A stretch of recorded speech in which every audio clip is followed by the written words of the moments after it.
Bonjour à tous, bienvenue dans le troisième épisode de Purpose Info, le rendez-vous de la raison d'être. Depuis le vote de la loi Pacte, pas une semaine sans que la raison d'être ne se retrouve au cœur de l'actualité.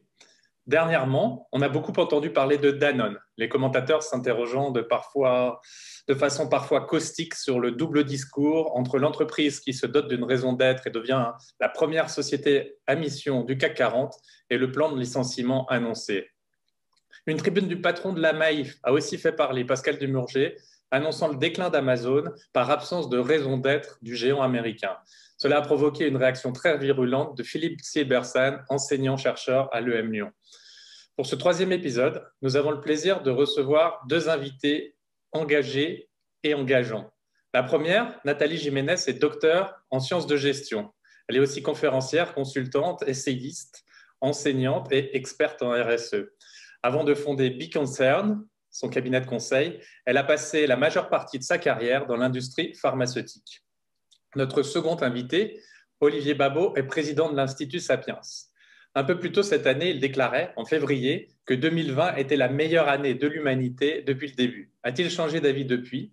Nous le saurons très bientôt. Toujours est-il qu'il encourage les entreprises à davantage s'engager dans le débat public, via une tribune qu'il a publiée dans les Échos début novembre. Bonjour à vous, bienvenue dans Purpose Info. Je vous remercie d'avoir accepté l'invitation et je propose, parce que j'imagine que vous êtes tous les deux assez occupés, qu'on commence directement en rentrant dans le vif du sujet. Alors, avant de prendre votre avis sur les sujets d'actualité que j'ai sélectionnés, j'aimerais commencer par donner un angle plus philosophique au débat. C'est une petite tradition que je suis en train d'instaurer dans mon émission. Monsieur Babot ne m'en voudra pas, j'imagine, après son vibrant plaidoyer dans les Échos sur la politesse, de laisser d'abord la parole à Madame Jiménez. Pourriez-vous nous parler de votre thèse soutenue en 2018 sur le processus de création de valeur par la RSE? Selon vous, quelle est la place de la création de valeur économique dans la performance globale telle que vous la définissez dans ce travail? Donc, déjà, merci beaucoup, Clarence, pour votre invitation et de me permettre finalement d'ouvrir nos échanges sur un des résultats de mes travaux. Merci pour ça.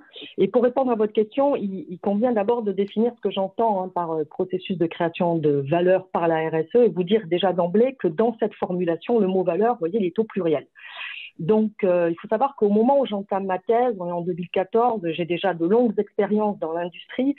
Je suis une professionnelle de l'industrie depuis 26 ans, dans l'industrie pharmaceutique en l'occurrence. Et le débat qui anime en fait le sujet de la RSE, c'est que, notamment d'ailleurs chez les dirigeants et dans la presse managériale, c'est que la RSE doit non seulement être intégrée à la stratégie, bien sûr, mais surtout au cœur du business model. Donc c'est ça qui a attisé ma curiosité. Or, comme vous le savez, dans la logique générale, le business model, c'est finalement la manière, le système de création de la valeur, cette fois-ci au singulier de l'entreprise, c'est-à-dire la manière dont finalement elle génère du profit. Et donc, si on part de cette conception du business model, on voit bien que si on réfléchit à l'intégration de la RSE dans un business model, eh bien finalement on se dit que la RSE elle va permettre de faire de la performance financière. Donc ça donne une vision assez utilitariste de la RSE, alors pourquoi pas, mais si vous voulez, on était plutôt dans une logique de dire est-ce que la RSE permettrait finalement de transformer les modèles d'affaires et de l'amener à avoir un impact plutôt élargi des activités. Et donc, il y a des chercheurs qui ont travaillé sur une conception différente du business model, donc une vision, ce qu'on appelle socio-économique du business model, qui est, donc il y a eu donc quelques noms, mais Prahala, et puis bien sûr Mohamed Younous, qui a travaillé sur les social business models. Et donc, à partir de là, on s'est dit que finalement, le business model n'avait pas vocation à créer que de la valeur économique et financière, mais aussi de la valeur sociale, environnementale, sociétale. Donc, c'est à partir de ces travaux, il y a eu Raphaël Mokuer qui a fait un travail aussi très intéressant sur des partenariats entre des ONG et des entreprises. Et il a travaillé, lui, sur ce qu'on appelle le modèle RCOV-EPS, qui vient des travaux de Lille. Alors, RC pour ressources et compétences, O pour organisation et V pour proposition de valeur. Et il parle d'une équation de profit, vous voyez, EPS, qui est au pluriel. Et donc ça, c'est très intéressant, c'est-à-dire qu'on conçoit finalement la création de valeur au pluriel avec une notion de profit qui est au pluriel, donc à la fois financière, sociale, économique. Donc on traite finalement la notion de performance globale de manière différente à travers une équation de profit qui est au pluriel. Et c'est à partir de ces travaux, en fait, que je me suis dit que finalement, ça serait intéressant, dans le cadre d'une recherche-intervention, d'aller réfléchir à la mise en œuvre de la RSE d'une manière un peu plus moderne, plus adaptée au langage des dirigeants du moment, on va dire. Et c'est comme ça que j'ai travaillé avec cette entreprise sur le modèle d'affaires, tout simplement. Donc, en fait, il y a plein de gens qui ont développé des modèles comme ça. Et c'est fait d'une manière très pratique, une manière de travailler sur les composants du modèle d'affaires. Alors voilà, donc, pour répondre à votre question, c'est quoi la partie de la valeur économique dans ces travaux-là? Vous voyez qu'en fait, la valeur économique, elle est indissociable de celle de la valeur sociale, de la valeur environnementale. Et on est bien dans cette idée que l'un contribue à l'autre et indirectement. Et cette notion de profit au pluriel, pour moi, elle est vraiment très intéressante. Pourquoi?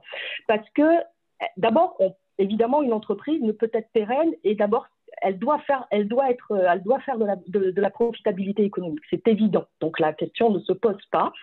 Mais vous voyez, avec cette notion de profit au pluriel, on se dit que finalement, cette profitabilité ne peut être que aussi au bénéfice de la société et de l'environnement. Et si finalement elle ne bénéficie pas à la société ou à l'environnement, au moins qu'elle ne se fasse pas au détriment de la société et de l'environnement. Et vous voyez que finalement, on est sur les fondements théorique de la RSE, à la fois dans sa dimension morale, mais aussi dans la dimension managériale, qui est de dire que l'entreprise, elle doit gérer les effets négatifs de ses activités sur l'environnement. Donc voilà, c'est cette notion de profit qui est intéressante, qui montre que ces trois valeurs, finalement, elles sont indissociables dans la performance de l'organisation. Donc voilà, j'ai travaillé sur ces questions. Alors après, juste pour finir, c'est vrai que les gens, quand ils travaillent sur RSE et business model, ces deux notions-là, je ne vais pas vous cacher qu'il y avait quand même une volonté chez les chercheurs d'encourager à la transformation, en tous les cas, des modèles d'affaires pour qu'ils deviennent plus vertueux, qu'ils soient plus créateurs de valeur. Je ne suis pas sûre, et je pense que l'histoire le montre, que finalement, le concept de RSE réussit à faire ça. C'est-à-dire que, vous voyez, à finalement entraîner vraiment de grandes transformations dans les modèles d'affaires. Il y a plusieurs raisons pour que ce concept, finalement, il n'y soit pas arrivé. Je crois d'abord que c'est un concept qui est trop large, qui a été un peu multiforme, qui a peut-être été aussi mal amené dans les organisations. Moi, je trouve qu'il y a une erreur qui a été faite avec ce concept, c'est que ça a été trop présenté comme un arbitrage entre ce qui est de l'ordre du social et de l'économique. Comme on le voit encore aujourd'hui, vous voyez, on oppose l'écologie, l'économie, alors que ce sont vraiment des notions qui sont vraiment interdépendantes. Et donc, je pense que n'a pas réussi à faire la RSE. On voit bien, elle a eu du mal à passer les comités de direction, elle est vue comme un outil opérationnel, même un peu démodé aujourd'hui. C'est un peu dommage. Et tant mieux, on voit bien que la notion de raison d'être, est-ce qu'elle va réussir à faire ce que la RSE n'a pas réussi à faire? Eh bien, pourquoi pas? En tous les cas, on voit bien que cette notion qui revient grâce à la loi Pacte, elle est plus inspirante. En tous les cas, elle est vécue comme telle dans les organisations.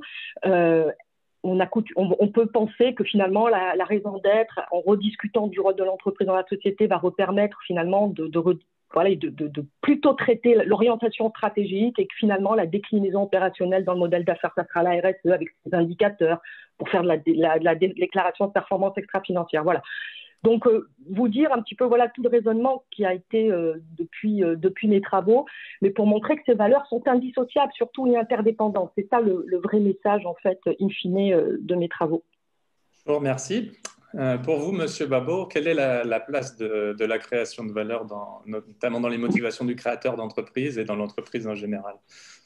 Alors, tout ce qui vient d'être dit est tout à fait passionnant et juste. Alors, pour ajouter ma pierre, moi, je comprends vraiment la préoccupation RSE, qui en effet est très, très large, comme étant en fait la compréhension bien comprise de l'intérêt de l'entreprise à long terme. Voilà. Pour moi, c'est l'intérêt de l'entreprise bien compris. Alors, on parlait de philosophie, revenons à ce que veut dire l'économie. L'économie, c'est la science de la rareté, mais étymologiquement, loikos, c'est, vous savez, à la fois mon troupeau et ma maison. Pourquoi mon troupeau et ma maison? Parce que chez les Grecs, c'était ça, c'était l'ensemble de mes possessions, en fait. Et l'économie, l'oikosnomie, c'est la gestion de la maison, c'est les lois de la gestion de la maison.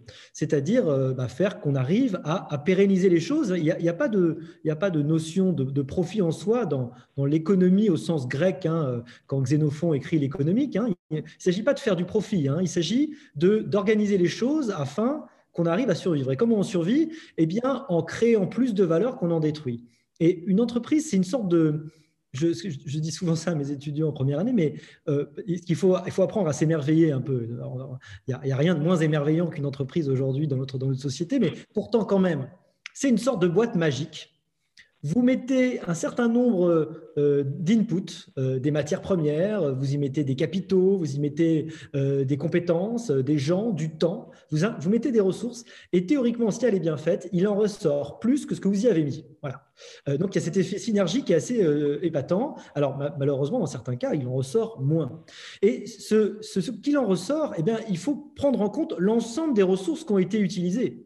L'ensemble des ressources qui ont été grillées. Donc, si vous avez, par exemple, pollué un cours d'eau, ça fait partie du moins que vous avez fait. Donc, la compréhension de l'ensemble de l'impact, pour moi, elle est absolument, elle est native dans l'économie bien comprise, en quelque sorte. C'est-à-dire que vous allez prendre en compte, évidemment, cette très vieille question des externalités, qu'elles soient négatives ou positives. Externalité positive, évidemment, une création d'emplois qui va permettre de nourrir des familles, des gens de se développer. Externalité négative, naturellement, la pollution, notamment, on la connaît. Donc, il y a bien toute cette question. Et la question fondamentale, vous l'avez bien dit, des indicateurs, hein, exactement comme en économie. Pourquoi on a choisi le PIB? C'est un peu le syndrome du réverbère. Vous savez, la blague, le type a perdu ses clés, c'est la nuit, il est en train de les chercher sous le réverbère, vous lui dites, mais tu les as perdues où? Je les ai perdues là-bas, mais là, il y a de la lumière, donc je les cherche ici. En fait, le PIB, c'est ça, c'est un indicateur, il est hyper simple, et puis il est possible, c'est-à-dire qu'on peut arriver à faire la somme des valeurs ajoutées d'une année, et puis ça fait un truc qu'on arrive à suivre d'une année à l'autre. Sauf que c'est un seul indicateur et qu'il est extrêmement pauvre. Il est extrêmement pauvre parce que vous connaissez bien le paradoxe de la vitre cassée, c'est je casse une vitre, j'augmente le nombre de morts une année sur la route, j'augmente le PIB. Pourquoi? Parce que ça fait travailler des gens. Il faudra reprendre les voitures, faire travailler des médecins, réparer les routes, faire travailler des pompes funèbres, donc changer la vitre si vous l'avez cassée. Donc, le PIB, il est évidemment totalement décorrélé avec l'intérêt collectif bien compris. Sauf qu'il a le grand avantage d'être simple. Naturellement, il faut complexifier cet indicateur. Et ben, de la même façon, le profit, à un moment donné, il dit rien. Et d'ailleurs, vous savez, quand on enseigne la gestion aux étudiants, on leur dit bien, mais attendez, n'importe quelle entreprise peut multiplier par 10 ses profits une année donnée. Hein. Coca-Cola, demain, ils peuvent le multiplier par 100 leurs profits. Il suffit d'arrêter de faire de la pub. Couper les coûts, à un moment donné, vous savez le faire. Hein. Sauf que vous savez que dans un an, dans 2 ans, et ben, du coup, comme vous n'aurez pas maintenu vos positions dans l'esprit des gens, vous allez perdre votre place. Donc la question, elle est bien celle de la pérennité. Et à travers cette question de la pérennité, il y a puisque vous parliez philo, j'adore ça, il y a cette idée, je crois, du conatus spinozien. Vous savez, l'idée de Spinoza, c'est que tout être vivant, tel qu'il est, cherche à persévérer dans l'être. Cette force de survie, cette volonté de survivre de tout être vivant, eh bien, l'entreprise, qui est une forme d'être biologique d'une certaine façon, cherche à continuer à exister. Donc, le but de l'entreprise, c'est moins le profit que la pérennité. Et pour la pérennité, bien sûr, ça implique que vous ne détruisiez pas l'environnement dans lequel vous vous développez, que vous ne sciez pas la branche sur laquelle vous êtes assis. Et donc, par exemple, que vous travaillez, je pense que c'est une question très actuelle, que vous ne travaillez pas au détriment de l'équilibre de vos consommateurs. Vous voyez, un dealer de drogue, c'est typiquement celui qui va ne pouvoir compter sur sa pérennité qu'avec la logique du nuage de criquet. Vous arrivez sur un truc, vous avez tout ravagé, il n'y a plus rien. Votre seul espoir, c'est qu'il y a un autre endroit que vous allez pouvoir ravager. Ça c'est la logique du dealer de drogue. La logique d'une entreprise qui prend en compte son empreinte, c'est de prendre en compte la façon dont vous allez permettre à vos collaborateurs, naturellement, mais aussi à vos clients, de se développer et de se réaliser. Et je crois que c'est une question qui est très fondamentale à un moment donné où on a une économie qui se développe en partie, et je parle évidemment des GAFA, mais à travers la confiscation de notre attention, à travers une sorte de modification de la façon dont notre cerveau fonctionne. Donc, je pense que cet impact, et je le mentionne parce qu'on y pense moins souvent, que cet impact, il va aussi jusqu'à l'impact qu'a notre activité sur le bien-être du client réel. Le bien-être réel du client, pardon. Le client, il est réel, mais le bien-être réel du client. Je vous remercie. Est-ce que vous aviez quelque chose à ajouter, Madame Jiménez? Je vous ai senti.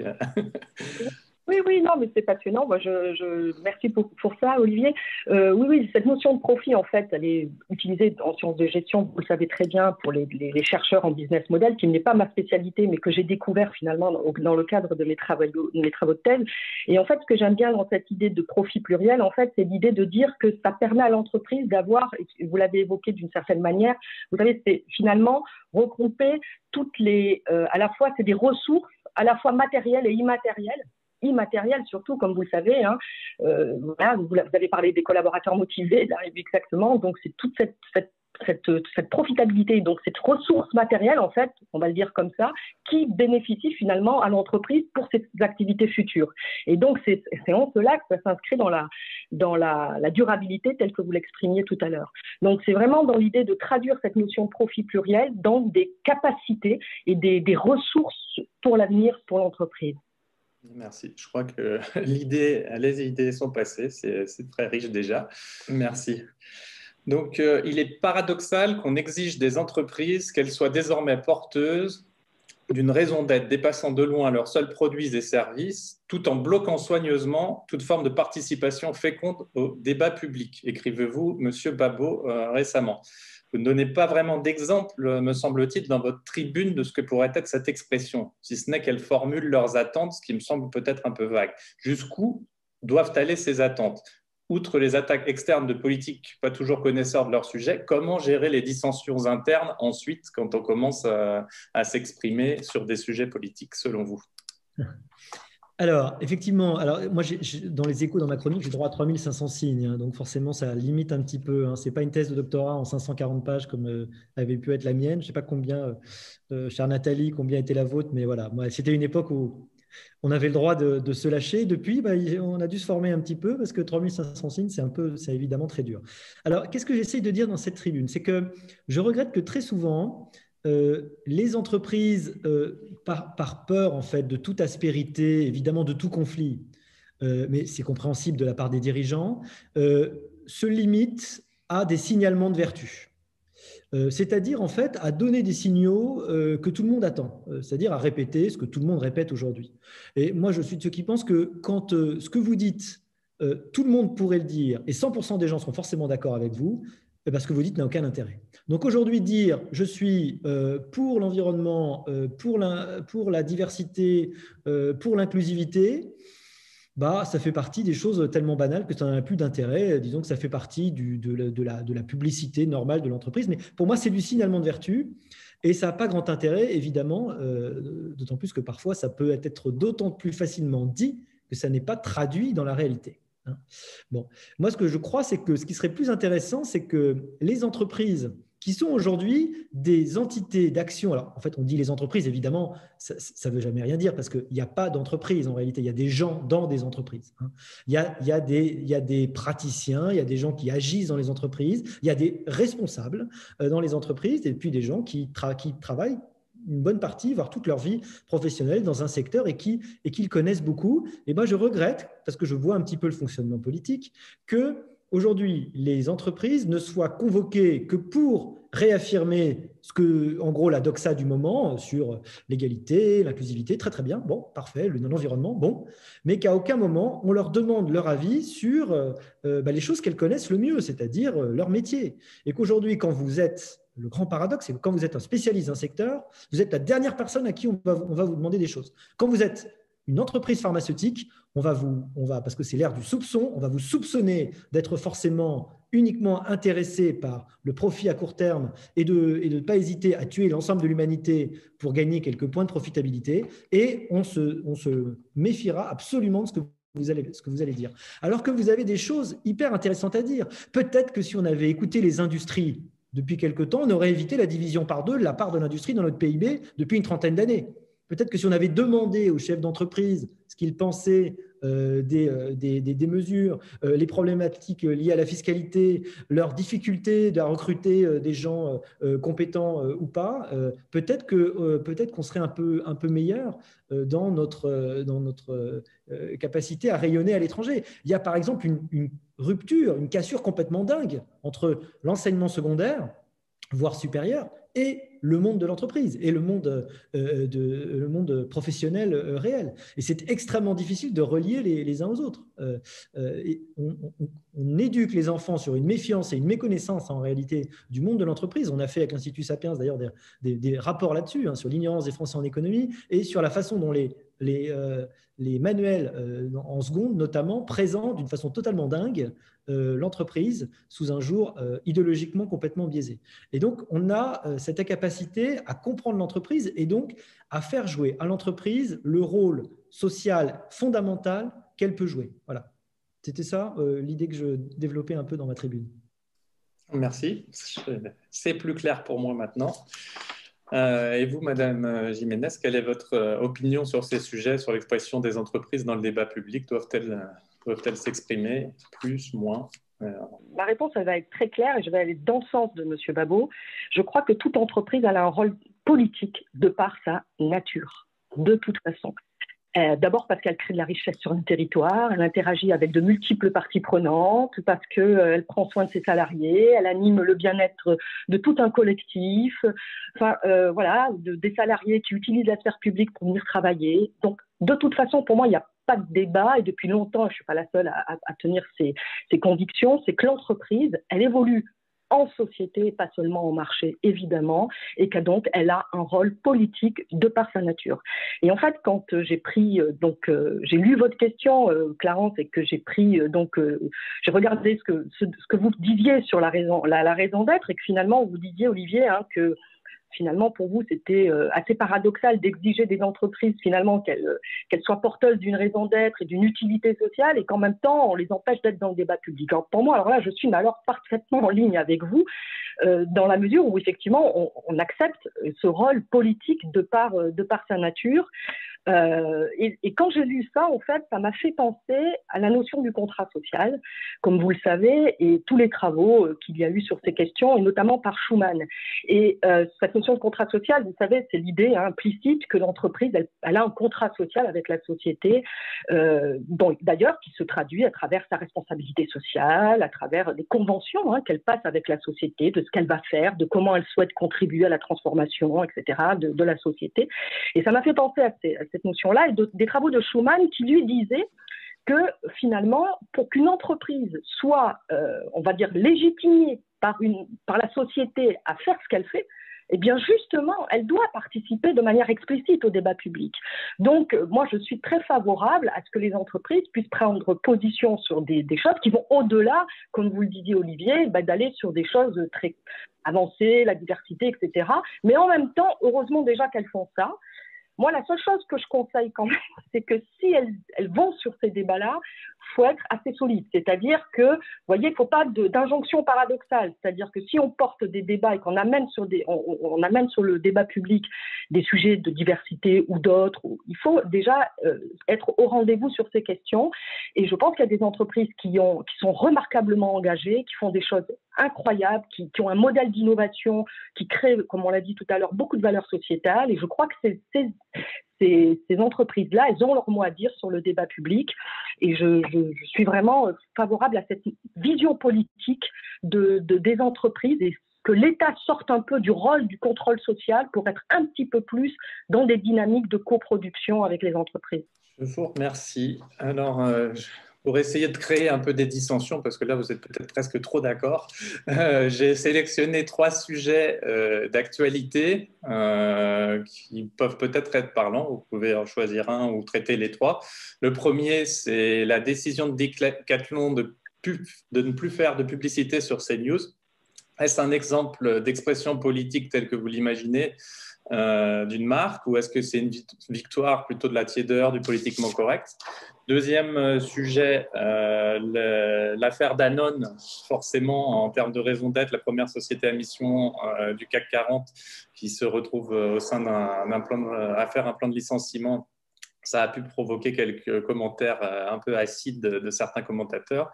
Et dernier sujet, l'affaire entre Pascal Dumurgier et Philippe Silbersan suite à la tribune du premier expliquant qu'Amazon n'ayant pas de raison d'être, ils étaient sans doute condamnés à disparaître, ce qui a provoqué donc une tribune d'un professeur à l'EM, un enseignant-chercheur à l'EM Lyon, Philippe Silbersan, qui expliquait que Amazon avait une raison d'être et que Pascal Demurger n'avait pas compris grand-chose au sujet.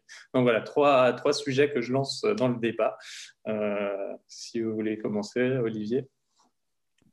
Oui, alors ça fait beaucoup. En plus, il y a plein de trucs à dire sur chaque. J'ai plus envie de commencer par le dernier déjà sur le débat de Murger et Silbersan.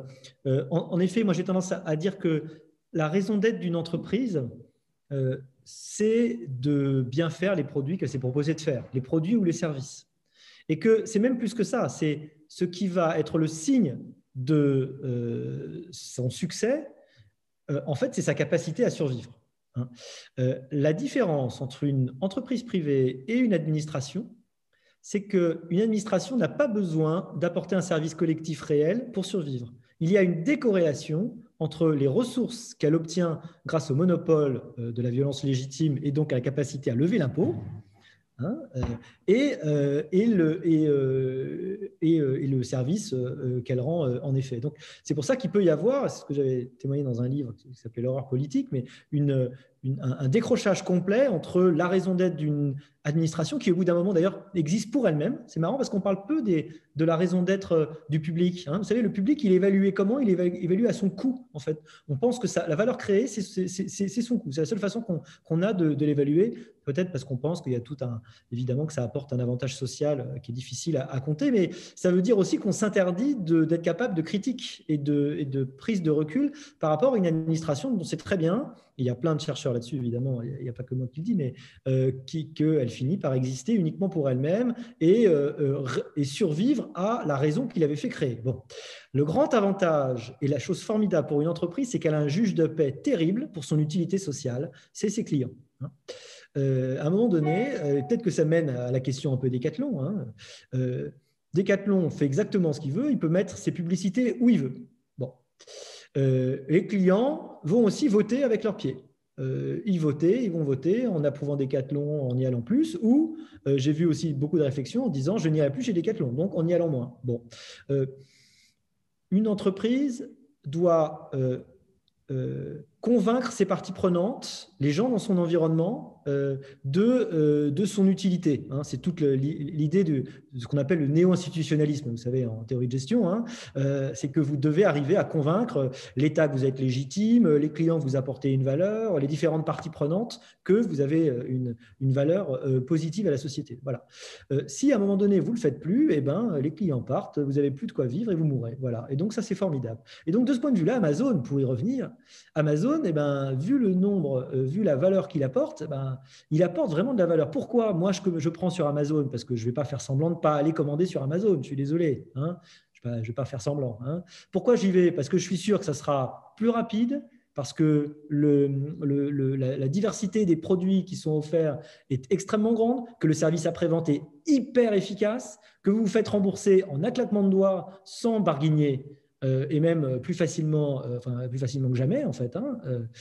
Tout ça, c'est ce qu'on appelle de la qualité, quoi. C'est la qualité qui est offerte. C'est pas de l'esclavagisme Amazon, c'est la résultante d'une qualité de service objectif qui est apportée. Alors, je ne dis pas qu'il n'y a pas des problèmes liés mon dernier bouquin parle, mon avis, des gros problèmes posés par l'économie des plateformes, notamment. Mais je ne dis pas qu'il n'y a pas de problème, mais on ne peut pas dire qu'il n'y a pas de raison d'être et qu'ils sont condamnés à disparaître. Je pense que c'est une grave erreur. Voilà. C'est hyper sympa de se dire qu'on est du côté du bien, ça fait chaud au cœur et puis on peut se faire des gros câlins, mais je ne suis pas certain que ça soit toujours extrêmement pertinent. Voilà.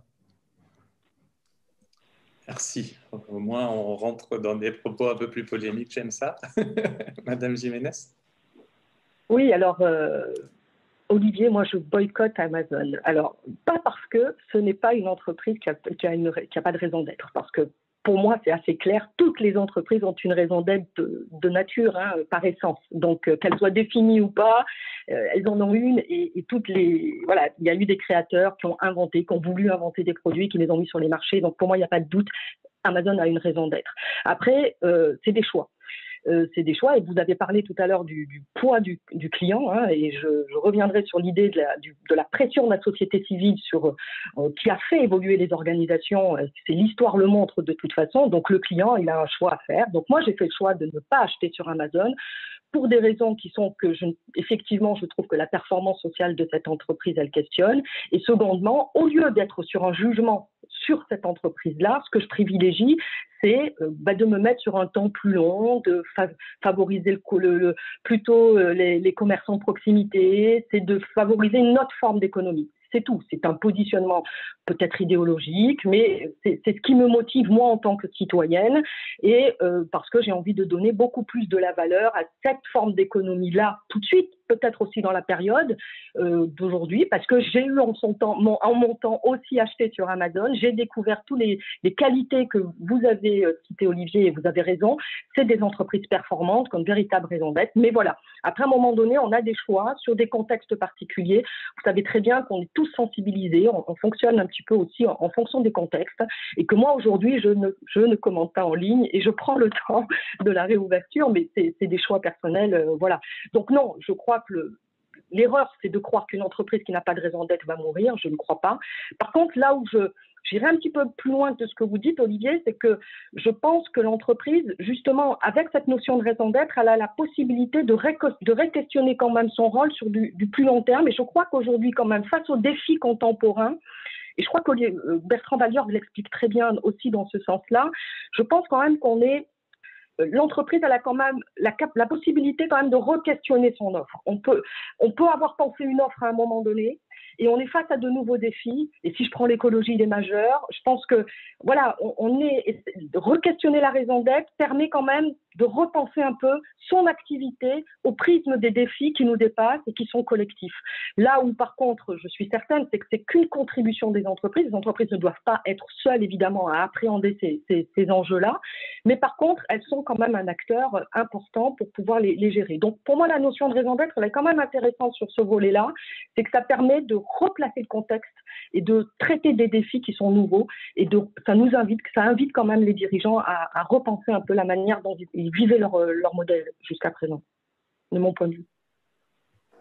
Clarence, je vais vous décevoir parce que je suis d'accord avec Nathalie. Je suis désolé. Elle parle d'or, évidemment. En fait, c'est ça qui est formidable dans le jeu de la concurrence. Il y a des gens de plus en plus nombreux qui vont vouloir des produits différemment, avec d'autres exigences.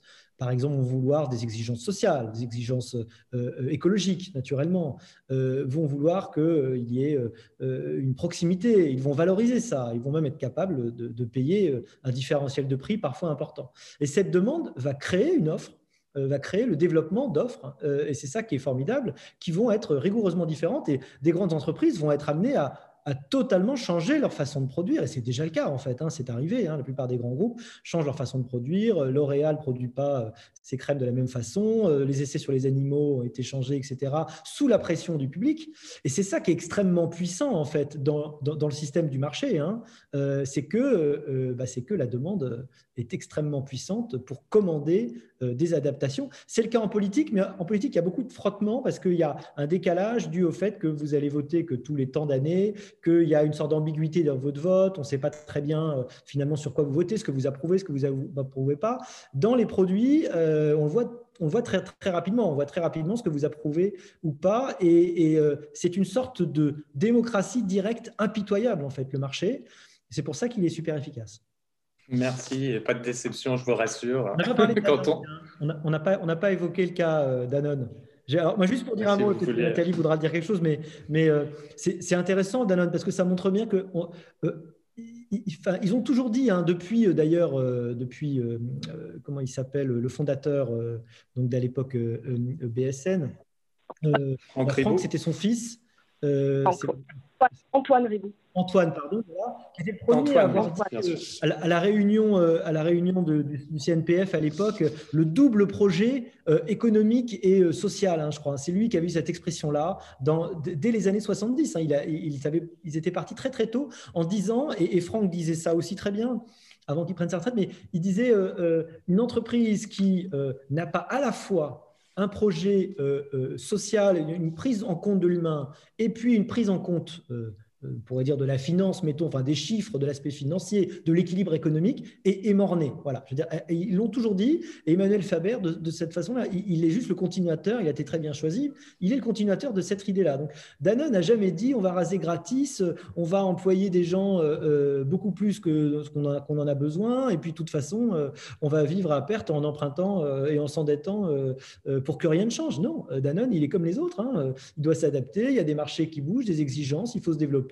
Il faut arriver à obtenir les moyens de payer son personnel. Donc, ce n'est pas parce que vous savez, vous êtes conscient de ce que vous devez faire que vous êtes immortel. Hein, au contraire, ça demande encore plus d'exigences. Donc, moi, j'ai trouvé dans l'étonnement face à l'annonce de Danone, à une époque hyper difficile où l'économie vient de reculer comme jamais, où on s'attend à ce que le chômage augmente, j'ai trouvé complètement dingue qu'on s'étonne en fait de l'annonce de Danone. Je veux dire, Danone, il est comme tous les autres. Il n'est pas immortel. Il n'est pas too big to fail. Hein. L'État ne viendra pas demain mettre de l'argent dans Danone. Enfin, je ne pense pas. En tout cas, il ne compte pas dessus.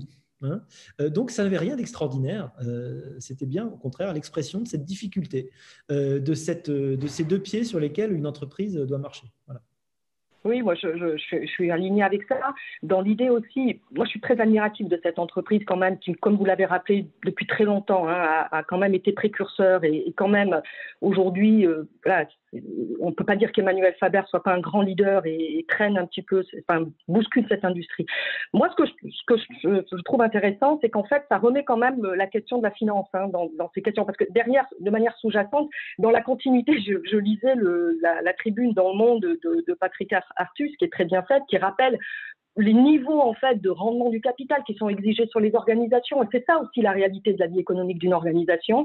Et tant qu'on aura des niveaux de demande de rendement de capital aussi élevés, il ne faut pas s'étonner qu'il y ait des choix tels qu'ils sont faits aujourd'hui qui peuvent encore être menés. Je pense que voilà, c'est cette complexité de cet écosystème qui est à prendre en compte. On sait très bien quand on travaille sur les organisations que c'est pas en prenant la question que de la question de la raison d'être. Il faut aussi travailler toutes les parties prenantes. Les actionnaires en font partie de ce jeu-là. Les gestionnaires d'actifs en font partie aussi. Et c'est tout cet écosystème qu'il faut voilà, travailler sur des intérêts communs, etc. Donc je pense que c'est ça qu'il y avait derrière. Moi, ça m'a pas plus étonnée et qu'on est dans un chemin de la construction d'un capitalisme peut-être différemment ou pas, on verra bien. Mais c'est ça que ça pose ces questions-là, tout simplement, hein, bien sûr.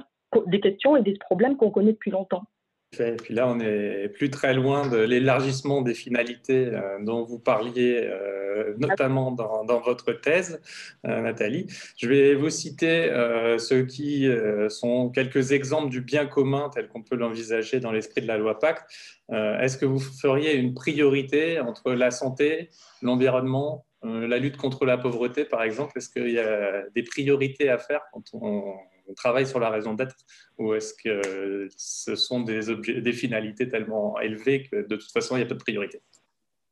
De toute façon, vous avez raison, c'est des finalités très élevées et c'est des biens communs qui sont cruciaux, que ce soit la santé, l'environnement ou la pauvreté. Mais vous voyez, ces biens communs, de toute façon, ils sont traduits, hein, ils sont pris en compte dans les objectifs du développement durable. Moi, faut toujours revenir un peu quand même aux concepts un peu mobilisateurs mondiaux et ils sont intégrés dans ces objectifs du développement durable. Moi, ce que je voudrais souligner surtout, et c'est comme ça aussi quand même que j'accompagne les organisations, les dirigeants à poser les questions, c'est de voir que ces biens communs, en fait, ils sont interconnectés. C'est ça l'enjeu de demain. C'est de prendre conscience qu'en fait, de la dépendance entre ces biens communs. Si je vous donnais, la pauvreté est un déterminant de la santé. Si vous avez une perte de santé, demain, vous pouvez tomber dans la précarité. Si vous êtes dans la précarité, il y a la violence qui est pas loin, quand il y a de la malnutrition. Et puis tout ceci, ce sont des déterminants aussi de la santé. Le lien entre les dégradations de l'environnement et puis la santé ne sont plus à faire, vous voyez. Donc, ce qui est très important surtout, c'est d'encourager le travail de désiloter les expertises sur ces questions pour pouvoir être vraiment dans des approches globales et coordonnées. Et moi, vous voyez, je rêve demain de raisons d'être convergentes entre, par exemple, l'industrie alimentaire et l'industrie pharmaceutique, parce qu'il y en a un qui fait de la prévention, l'autre qui travaille sur la cible des pathologies, et on peut très bien travailler ensemble sur ce genre de sujet de manière très innovante, vous voyez.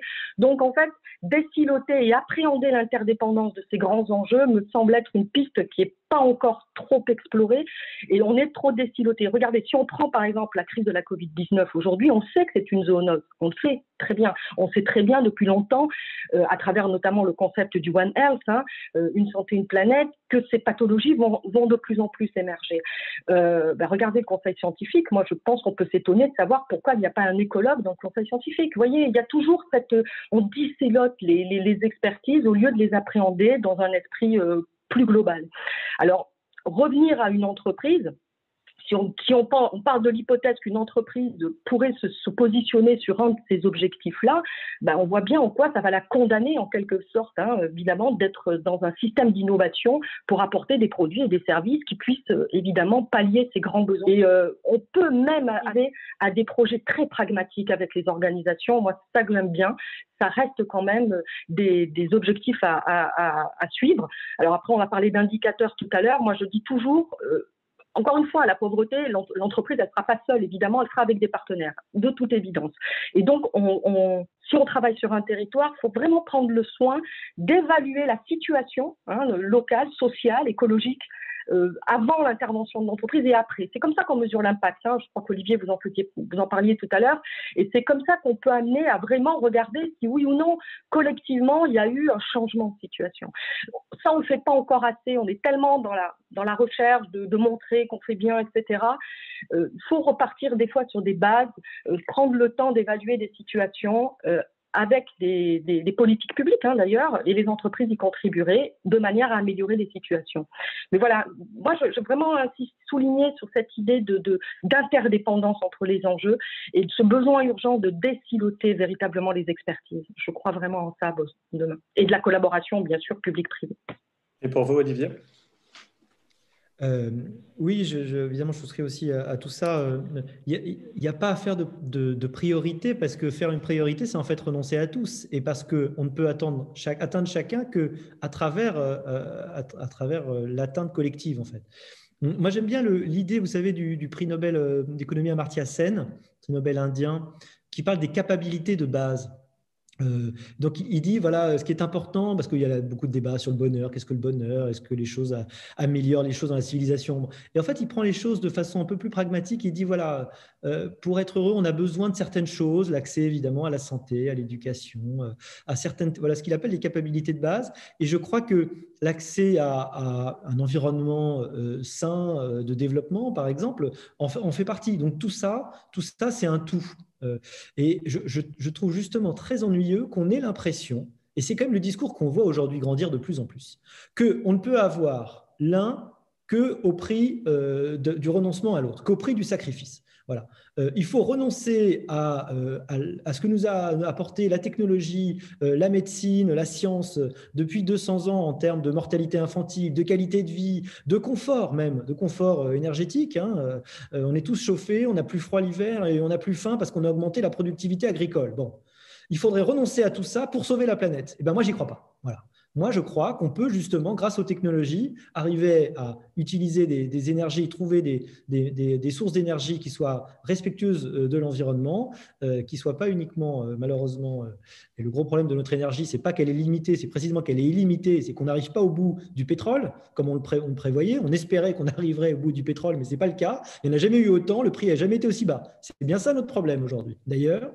On a des moyens technologiques de trouver des façons d'arriver à être plus respectueux. Donc, je crois à la coordination de tout ça, le développement de l'être humain dans sa maison, encore une fois, son oikos. D'ailleurs, c'est bien l'idée de l'écologie, vous savez, c'est le même oikos. C'est le discours sur la maison qu'est notre planète. Donc, on est tous dans la même maison, et quand on est dans une même maison, on a tous les mêmes intérêts, à ce que ça soit propre et à ce qu'on y cohabite de la meilleure façon.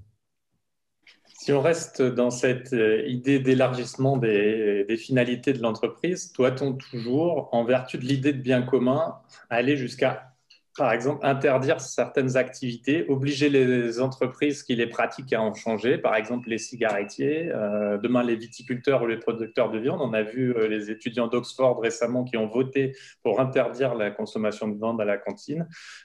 Jusqu'où cela doit aller, selon Nathalie?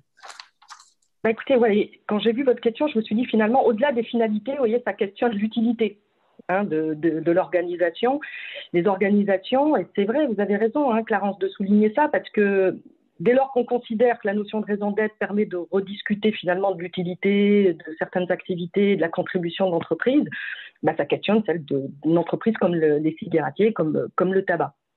Alors, juste pour rappeler quand même que le tabac, c'est 75 000 décès par an en France, plus toutes les maladies derrière cardiovasculaires. Je reprends un peu ma casquette de mes connaissances en médecine sur ces sujets-là, mais c'est pour dire que l'utilité sociale, la dégradation, enfin là, l'impact d'une activité comme celle de l'industrie du tabac, quand on regarde les chiffres, on parlait tout à l'heure de créer des externalités positives et négatives, vous voyez, les résultats sont quand même assez éloquents. Alors, faut-il pour autant interdire ces activités-là? C'est un débat qui est difficile, il n'est pas nouveau. Moi, ce qui me dérange, c'est que dans ces substances-là, évidemment, vous trouverez toujours des fumeurs qui vont vous expliquer qu'il y a un intérêt pour eux, une utilité, évidemment. Mais sauf que dans la substance de ces produits, il y a quand même des substances qui vont les rendre dépendants, donc qui vont nuire à leur santé, qui vont les tuer. Donc le côté de la drogue est quand même assez dérangeant. Mais quoi qu'il en soit, en préparant votre question, je me suis souvenu en fait des propos de Jacques Attali. Et ça m'avait intéressé de la manière dont lui, il avait présenté les choses, parce que j'avais trouvé ça plutôt pertinent. Lui, il plaidait évidemment pour l'interdiction du tabac et qu'il comparait au fait au Mediator. Je ne sais pas si vous vous souvenez de cette tribune-là. Et il disait finalement pourquoi on ne traite pas le tabac, pourquoi le tabac ne pourrait-il pas être traité comme finalement le Mediator, qui a été considéré par la Haute Autorité de Santé comme un produit inutile, voilà, et en plus qui nuisait à la santé avec des résultats, un impact négatif. Donc finalement, vous voyez, c'est quand même j'aurais tendance à vouloir être un peu dans cette conviction, pour tout vous dire. Voilà. Après, évidemment, on sait très bien que c'est une industrie qui crée des emplois, qui apporte beaucoup d'argent, voilà, des impôts à l'État, etc. Donc, au moins que cette industrie soit hyper taxée et que surtout cette taxe permette d'être en lien avec beaucoup plus de recherche médicale publique, par exemple. Vous voyez, donc au moins qu'on ait cette relation de causalité, de lien qui soit fait, ça me paraîtrait plutôt intéressant. Après, sur les autres types de projets, moins aussi, on va dire, exclusivement nocifs, moi, je crois beaucoup, et on en a parlé tout à l'heure avec Olivier, je crois beaucoup à la régulation par la pression de la société civile. Et vous voyez, l'exemple des étudiants d'Oxford, c'est exactement ça. On voit bien que la société civile peuvent être des acteurs, les arbitres de demain. Donc, typiquement, c'est eux qui vont faire évoluer les propositions de valeur, l'existence ou non de certains produits, de certaines marques, etc. Donc voilà un petit peu mes propos. Moi, je serais plutôt partisane pour être très dure avec des industries qui tuent, tout simplement. Parce que, voilà. Et vous, Olivier? Alors, c'est là qu'on ne va pas être d'accord. Parce que moi, mon poil se hérisse quand on veut m'expliquer ce qui est bien pour moi et quand on prétend me dicter mes comportements en fonction de ce qui est bien pour moi. Personne n'est aujourd'hui obligé de fumer. Il y avait sans doute un problème du temps du tabagisme passif. Vous étiez obligé, moi j'ai fait partie des gens où avec, ma mère faisait voyager ses enfants, on était une famille nombreuse et je me souviens quand il n'y avait plus de place en wagon non-fumeur, on allait en wagon fumeur et on se tapait 4 ou 5 heures dans les vapeurs. Aujourd'hui, 30 ans plus tard, 35 ans, on regarderait ça, on appellerait la police tout de suite et on ferait un procès à la SNCF. Donc c'est assez rigolo de voir comment les perceptions évoluent évidemment. Mais ce n'était pas il y a si longtemps et à une époque, on trouvait ça tout à fait normal. Mais à partir du moment où aujourd'hui, on sait exactement à quoi on se soumet quand on fume. Que les impôts sont déjà là. Je crois que c'est 70-80% en fait, d'impôts que vous payez d'ores et déjà. Donc, c'est un impôt indirect supplémentaire. D'ailleurs, un impôt, entre parenthèses, hyper inégalitaire, parce que vous savez que la prévalence du tabagisme, c'est monstrueusement corrélé avec l'appartenance sociale. J'avais vu les chiffres au UK, au Royaume-Uni, 40% des classes modestes, 10% seulement des classes supérieures. Donc, ça veut dire qu'en fait, c'est une sorte d'impôt terrible sur les plus pauvres, ce que jamais l'État n'avouera. Il se fait de l'argent sur les plus pauvres. Il y a ça et le loto, d'ailleurs, aussi, dans le genre impôt indirect. Donc, sur le tabac, à partir du moment où aujourd'hui, vous êtes prévenu, vous êtes un adulte consentant, vacciné, Vous êtes grand et vacciné. Vacciné, c'est plus sûr tellement, mais enfin, disons, vacciné. À vos risques et périls, allez-y fumer. Hein. Ce qui m'inquiète justement, c'est que derrière ces évolutions, oui, il y a des évolutions sociales, c'est tout à fait vrai. Parfois, l'État les fait progresser à travers ces lois, et puis parfois, c'est le social qui avance et l'État qui rattrape un petit peu derrière, longtemps après, comme par exemple pour l'homosexualité, par exemple, ça s'était banalisé bien avant qu'on finisse par dépénaliser, quoi. Et donc, l'État a fini par avancer, mais parfois, ça se fait dans l'autre sens. Sur la cigarette, l'État a objectivement permis l'évolution des comportements. Bon, mais il y a des moments, c'est quand même des minorités actives dont le problème, ça ne va pas être de changer leur propre comportement, mais de faire changer les autres de façon autoritaire. C'est ça, moi, qui me choque. Que vous n'aimiez pas la viande, que vous n'en preniez pas, très bien, vous êtes libre de ne pas en prendre, et si demain, les autres gens décident de le faire, eh bien, il n'y aura plus de gens qui... Vous ne ferez plus de viande si vous n'arrivez plus à vendre votre viande. Hein. Mais que vous en soyez à imposer par différentes politiques, par différentes techniques d'agit-prop, vos décisions à tout le monde, eh bien, le problème, c'est qu'il n'y aura plus de limites. Hier, vous alliez nous interdire des choses parce que c'était mortel, puis parce que c'est nocif, puis parce que c'est inutile, parce que c'est luxueux, superfétatoire, pas bien. Et là, vous allez introduire la morale dans le champ de la liberté. Et c'est là que je suis extrêmement inquiet pour ce qui est en train de se passer, parce que quand l'État commence à se piquer de la morale, c'est là que ça commence à dériver. C'est Benjamin Constant qui disait, un de grands auteurs qu'on n'utilise pas assez, qu'on ne mobilise pas assez, mais il disait que l'État se contente d'être juste, nous nous chargeons de notre bonheur. Et aujourd'hui, l'État, comme il n'arrive pas peut-être à être juste ni à nous permettre la prospérité, eh bien de plus en plus, il prétend se charger de notre bonheur. Ça m'inquiète beaucoup. Je vais quand même réagir parce que je suis aussi foncièrement une libérale, Olivier. Il n'y a pas de souci là-dessus.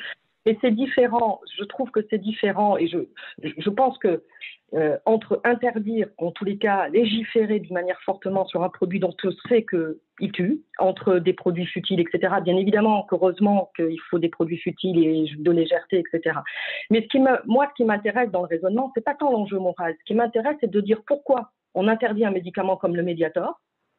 Pourquoi on interdit des médicaments dont on sait qu'ils sont nocifs, okay, et qui coûtent cher en plus en termes de santé publique, parce que c'est quand même ça l'intérêt derrière du tabac, c'est que le tabac, les gens qui fument, ils sont peut-être libres, et vous avez raison, ils sont libres finalement d'acheter un produit qui vont nuire à leur santé. Mais derrière, c'est l'argent public pour les prendre en charge, etc. etc. Donc la relation n'est pas si évidente que ça. Pourquoi finalement on mène ce raisonnement pour un médicament? Pourquoi on ne mène pas pour le tabac? Donc, c'est juste ça qui est intéressant. Je dis juste que c'est intéressant et que donc, ça mérite de poser le problème sous cet angle-là. Moi, je ne suis pas favorable aux interdits de par ma nature, évidemment. Personne n'a envie d'une société où on interdit les choses. Donc, c'est pour ça que le débat n'est pas simple. Mais je crois vraiment qu'il mérite aussi d'être posé sous cet angle-là. Je veux dire, il y a des industries à qui on interdit la production la production et la mise à disposition de certains produits. Donc voilà, c'est juste ça qui est intéressant de relever et de se dire finalement. Et puis n'oublions pas quand même est-ce qu'on est vraiment libre quand on est drogué, hein. Donc c'est ça aussi qui est pernicieux. C'est un produit qui est quand même malin et qui est quand même qui est pas très clair, hein, non plus. Donc bon voilà, c'est juste ça. Je suis pas pour interdire, évidemment, c'est pas dans mes convictions profondes, mais par contre, je trouve quand même que le débat mérite d'être posé quand on sait les coûts humains, les coûts de santé publique, les coûts sanitaires que ça a, parce que ça, c'est quand même de l'argent public in fine. Voilà. Tout à fait d'accord, mais juste pour ajouter, malheureusement, les études montrent qu'on peut être addict à peu près n'importe quoi et qu'on est en grande partie, par exemple, addict facilement à l'alcool et aux écrans. Voilà. Et donc, avec je suis d'accord, c'est pas simple. L'alcool et les écrans. Et limiter le temps d'écran, vous savez, c'est le régime chinois qui l'a fait. Il a limité le temps de jeu des jeunes Chinois de façon autoritaire. On est bien d'accord. Voilà. C'est pas simple comme débat. C'est pas simple. Et oui, et quelle drogue vous permettez et quelle drogue vous autorisez? Parce qu'il y a aussi une ligne. Voilà. Une drogue où vous dites, bon, c'est pas trop dur, et puis à partir de quand une drogue, elle est vraiment dure? C'est ça. On ne suffit pas parce qu'il y a beaucoup de choses qui sont dépendantes et qui sont autorisées. Difficile. Voilà. C'est un débat passionnant, c'est sûr. Surtout, on peut penser que peut-être que ça permettra, on pourrait prendre mieux en compte les externalités dont vous parliez, notamment sur le coût pour la santé, parce que il y a beaucoup de taxes sur le tabac, effectivement. payées par le consommateur, si elles étaient fléchées directement vers la sécurité sociale, peut-être que ce serait plus acceptable plutôt que la façon dont c'est utilisé par l'État à l'heure actuelle. Pour finir, vu qu'on arrive au terme de l'entretien, si vous voulez juste dire un mot sur ma dernière question.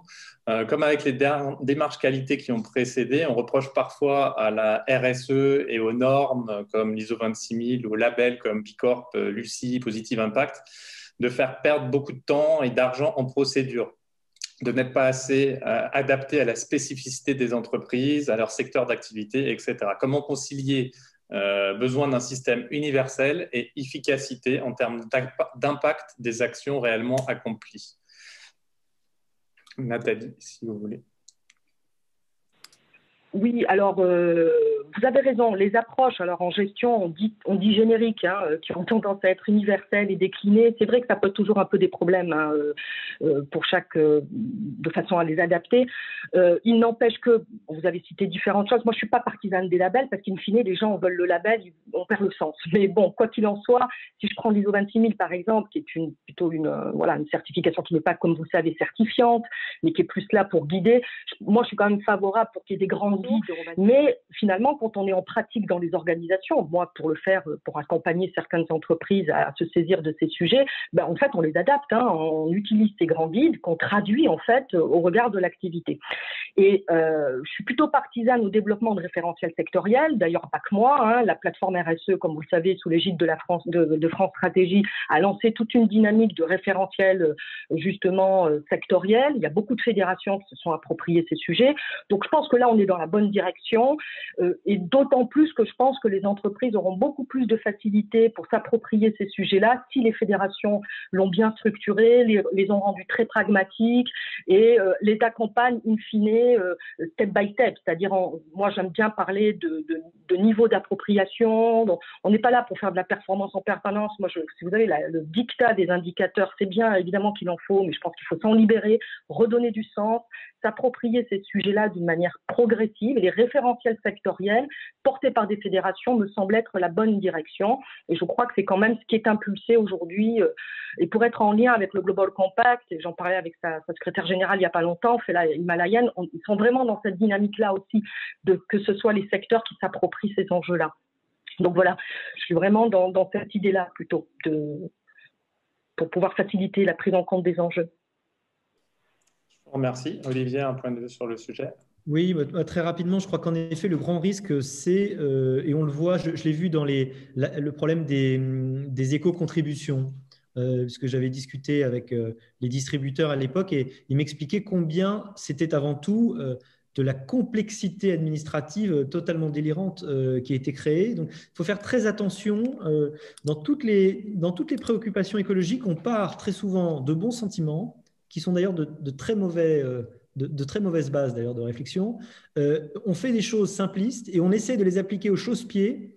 Disons qu'on fait rentrer ces préoccupations, enfin les entreprises dans le lit de Procuste de ces préoccupations. Donc, et ça fait que derrière, vous avez d'ailleurs pour des petites entreprises, c'est des ressources quasiment, enfin c'est des ressources énormes, c'est quasiment des temps pleins que vous allez mettre pour remplir les papiers, hein, et avec une complexité qui grandit de plus en plus. Et cette question de la complexité, elle est totalement absente de la réflexion écologique. Pourquoi? Parce qu'en fait, on se fout des entreprises depuis belle lurette. C'est-à-dire qu'on ne se met jamais du point de vue des entreprises. C'est vrai pour la décision publique de façon générale et c'est vrai pour la décision publique écologique. À aucun moment, on veut probablement parce que nos dirigeants sont des hauts fonctionnaires qui ont été sélectionnés à 24 ans et qui voient leur salaire tomber le 28 du mois sans aucun problème toute leur vie. Mais à aucun moment on se met du côté de l'entrepreneur, et en particulier quand vous êtes des petites entreprises ou des petites PME, enfin des PME par définition, petites ou moyennes, on se met de leur côté et on essaie de comprendre que ce n'est pas forcément de la mauvaise volonté ou de la volonté de continuer à polluer la rivière qui est juste à côté d'eux, hein. C'est qu'il y a une complexité pratique en général dans l'obéissance à l'espèce de tapis de bombes de normes qui leur tombent dessus en permanence. Il faut avoir travaillé dans une entreprise, on devrait même imposer à nos dirigeants d'avoir un jour réellement travaillé dans une entreprise, d'avoir vu ce que c'était qu'être aux prises avec les montagnes de normes pour arriver après peut-être à en modérer la production. Voilà. remettre votre micro. Je ne peux que vous remercier l'un et l'autre d'avoir accepté le principe de cet entretien, de ce débat qui a été très riche, très intéressant. Donc, mais à nouveau, un grand merci d'avoir participé à Purpose Info. Merci de votre invitation. Merci. Merci, elles étaient pertinentes, votre question. Voilà, encore un grand, grand merci à vous deux et bon après-midi. Au revoir. Merci beaucoup. Voilà, ainsi s'achève ce 3e épisode. J'espère qu'il vous aura captivé. Merci à ceux qui auront été au bout de la version complète. Une version résumée sera prochainement disponible. Et merci par avance de venir vous abonner à la chaîne YouTube, au podcast et de faire vivre le débat par vos commentaires sur les réseaux sociaux. Notre prochain épisode en janvier réunira Pascal Demurger et Philippe Silbersan. Bonne fête à tous et on se retrouve au mois de janvier. À bientôt.